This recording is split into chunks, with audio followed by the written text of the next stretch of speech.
Marvelous! Hello there! Friends and loved ones, how are you today? Let me ask you all something. Have you ever wanted to shoot Pokémon? Wait, have you ever wanted to take pictures of Pokémon? I know I have. Aw yeah, work it Farfetch'd. Don't be shy now, the camera loves you. You're gonna be a big, strong knight one day. Aw yeah, shake those tail feathers. Man, I hope these photos don't leak. Well, luckily for me, there's a video game that lets me do exactly that. Pokémon Sun version. Even more lucky for me, there's a game that lets me do it much, much better, and that game is Pokémon Snap.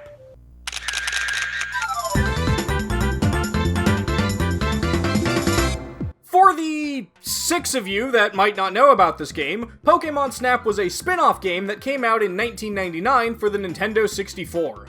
It was put together by HAL Laboratory and was originally supposed to be a more realistic photography game, with the working title of Jack and the Beanstalk, which is where the Jack and Beans name in the opening cinematic comes from.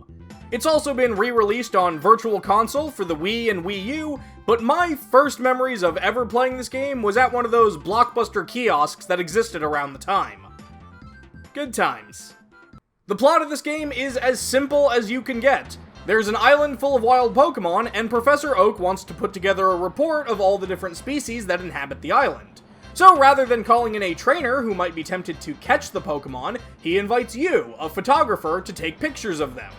Those of you who watched the Pokemon anime may remember this character as Todd Snap, but you can name him whatever you want in this game.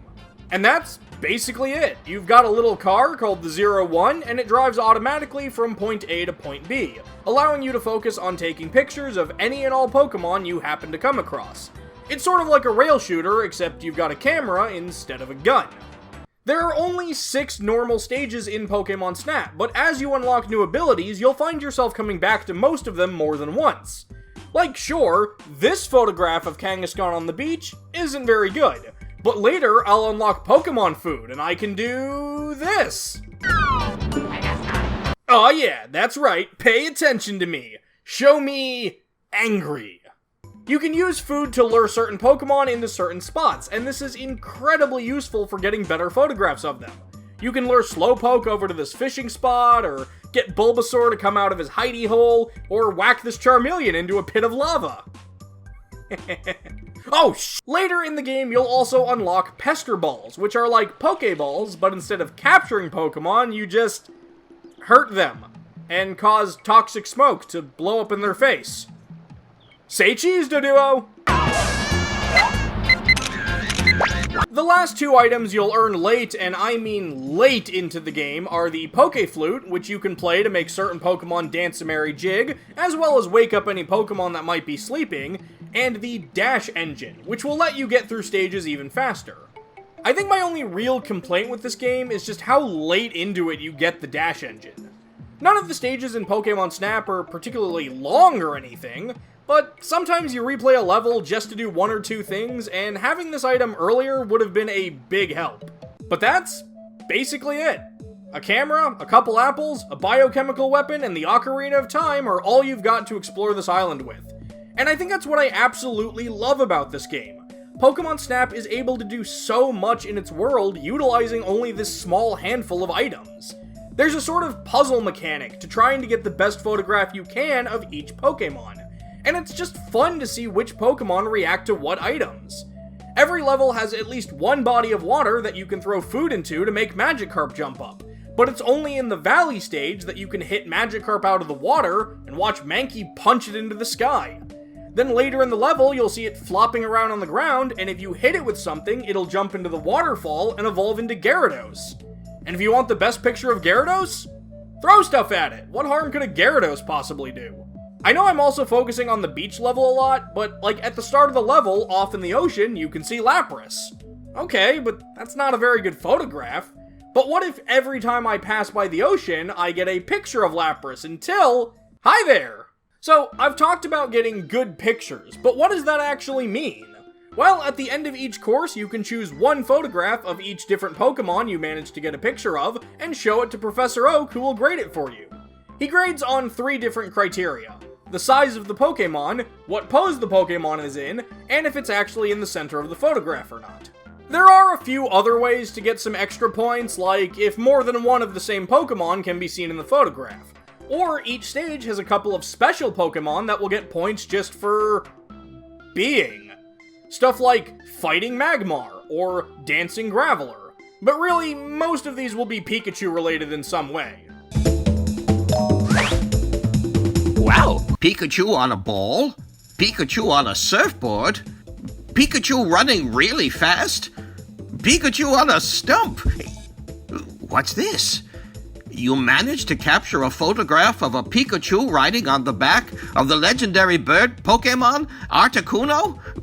That's, well, it's kinda small. I think I like the one where he's on a stump better. You were close. For the most part, Oak's ratings make perfect sense. For size, you want to make sure the Pokemon isn't too small, but also want to make sure it's not too zoomed in. And if it's in the center, you'll automatically get double the score. So the real trick of this game comes from the poses. Nearly every Pokemon in this game has a special pose that will make Oak go, "Oh!" And that's usually what you want to go for. Though I will say, sometimes he can be a little finicky. Like, he'll usually dismiss a photograph if you're focused on the Pokemon's backside, which is fair, but if there are sparklies, then it's perfectly fine. I think my absolute favorite pose is if you're able to get Mankey in the sky, which basically means you were able to snap a photograph of this Mankey that you hit with a Pester Ball after it went flying, but before it hit the ground. Such a majestic creature. This photo will look great in Oak's scientific report. After you get through the 6 main stages, Oak will task you with finding the secret Pokemon signs in each area, and take pictures of them. And I generally like this little quest. You go back through each level and have to look for things other than Pokemon, and some of these are pretty cool. I especially like this formation of debris that creates a shadow shaped like a pincer.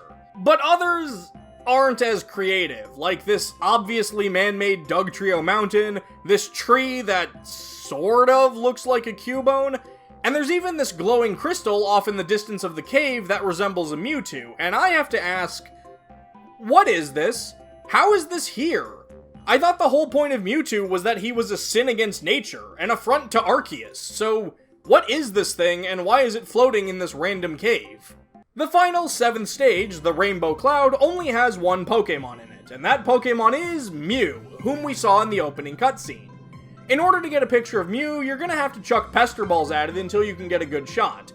It's not bad as far as final showdowns go, but it can seem a little anticlimactic.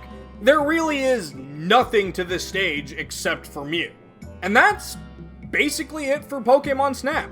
After you beat the game, you can try and beat the challenge scores on each stage, maybe get pictures of any Pokemon you might have missed, or just try and get better photos, but that's really all the game has. Pokemon Snap is an incredibly short experience. My total recording time for this video was just about 2 hours. And while I wouldn't complain if the game had an extra level or two, like the cut haunted house level that music exists for, seriously, check out this awesome tune.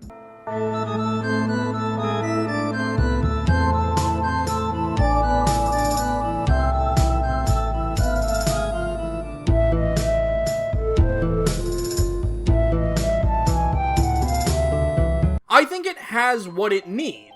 It's a nice, relaxing game. The kind of game you pop in once or twice a year and just dedicate a lazy afternoon towards.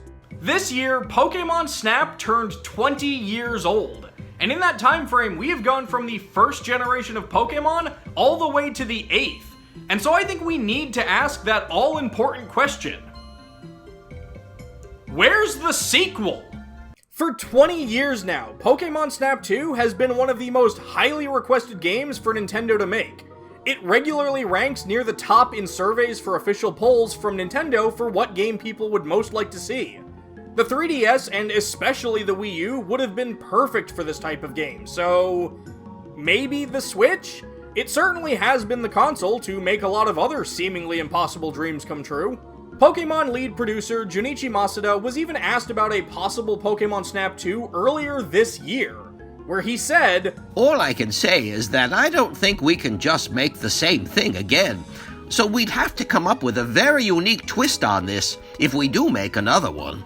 Psst, Masuda, I know what the big secret twist you need for the sequel is.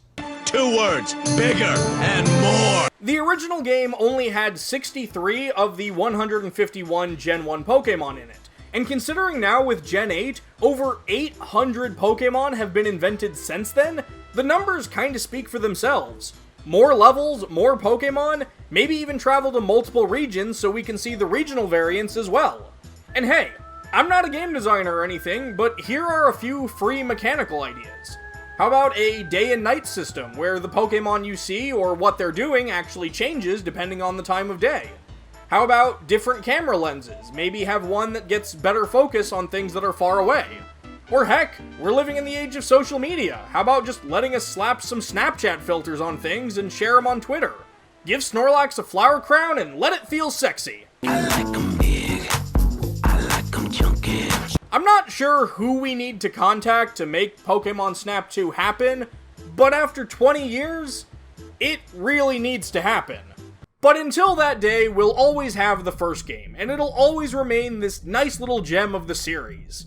Between this one, or maybe the Poképark games for the Wii, Snap is my personal favorite Pokemon spin-off. Which is just a fun, charming, laid-back adventure. Yeah, I'd like a sequel, but there's not really anything else we can do right now except wait and see what develops.